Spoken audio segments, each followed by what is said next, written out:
Hi class. So this is our last week together. I will be doing a presentation on congenital adrenal hyperplasia, and I'll be going over all the components before getting to the actual.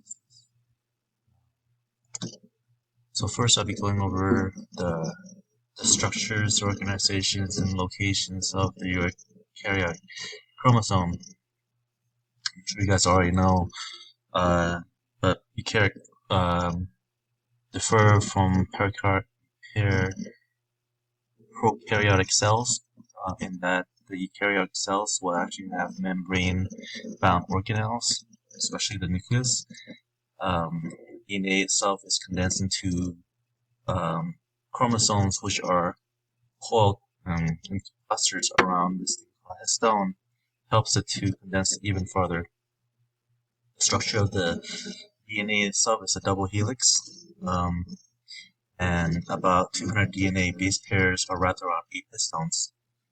And the smallest unit when packed is a nucleosome. Normal chromosome numbers in humans is going to be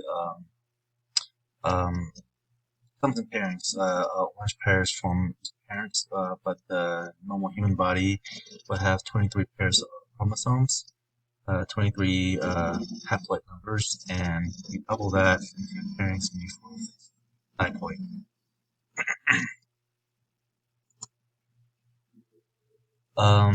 Now, how do chromosomes behave when they're segregating, and how does this affect the inheritance of alleles?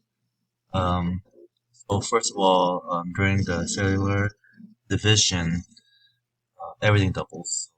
The chromosome will duplicate, the intracellular contents, those things will all get doubled and be ready for the division. But back to the chromosome, when you have doubled and we have duplicated, you're going to have two identical sister chromatids or two homologous chromosomes. The chromosome itself is joined together in the middle by the thing called centromere, but the centromere doesn't proportionally locate in the center where each of the arms or length. It's actually going to be off to one side. So the shorter arm is going to be known as the P arms, the long one's going to be I put it as capital letters here, but normally make it as smaller case. And during the first meiotic prophase, this is where the recombinant or crossing over between alleles can happen, and it involves homologs. This interaction only occurs during the triad stage. And also, another note is that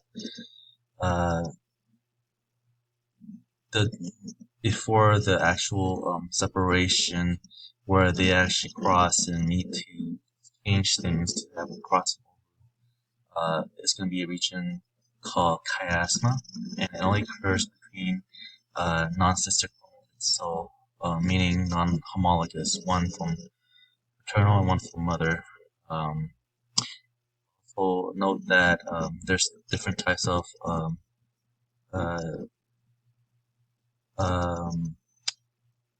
ways where alleles can be inherited. One could be independent assortment, linkage without crossing over. Linkage with crossing over can occur as well. And once the chromosome separates, it can be done so by mitotic spindles. Now,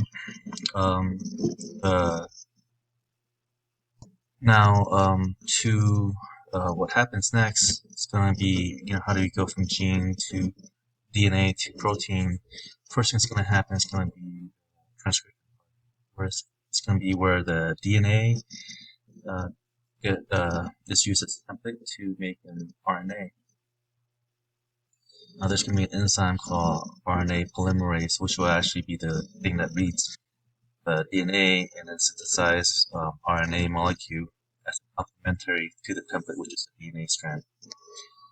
Um, and also when they're just making the RNA complementary strand, the only thing that changes that differs can be from the thymine of the DNA, it will become a uracil, which is U. And the RNA polymerase will start and by looking for the promoter site. The DNA synthesis will be synthesized from a 5' to 3', same directions as DNA synthesis. However, the RNA polymerase will be reading from 3' to 5'.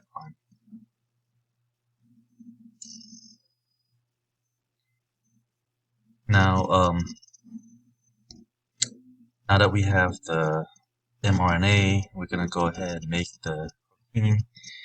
This is called translating. So we did transcription first, now we're going to do translation of what the code meant from the protein. Now we have first thing, we have three major components. One's going to be mRNA or messenger RNA.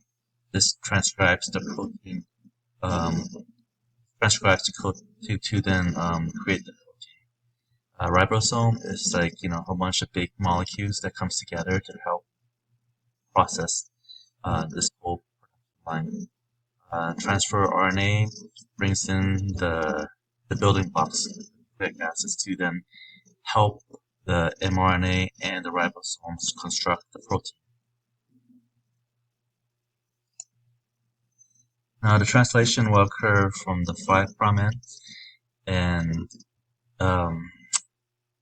and it starts also with a ribosomal subunit and initiating tRNA, which will be carrying the thymine, which is going to be written as AUG. The large ribosomal unit will recognize this AUG as a starting point and proceed to move along from the 5' to 3', adding 3 bases at a time.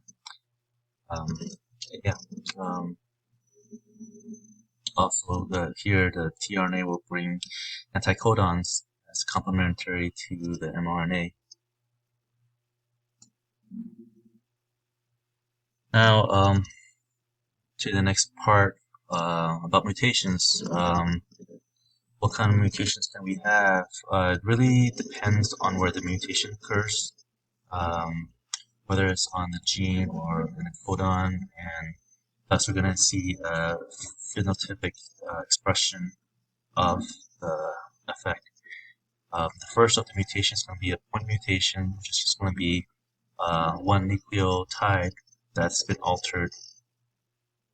If the alteration happens to third base, there's not going to be any effect. The protein will still be made like it was originally meant to. This is termed as silent mutation or synonymous.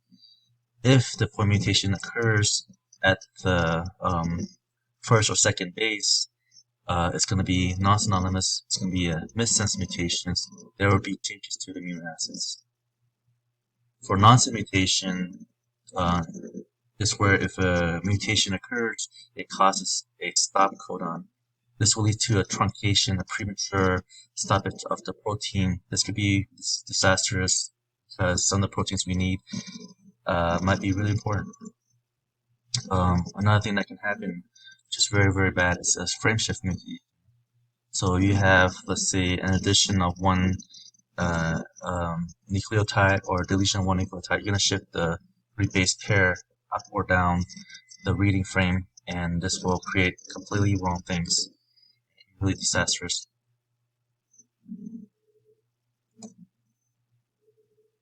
Okay, and as far as techniques for how to do genetic screenings, we have PCR. This thing, which basically take a segment of what we want, DNA, and we're gonna amplify it to where we can actually see it better. Next one is gonna be DNA sequencing.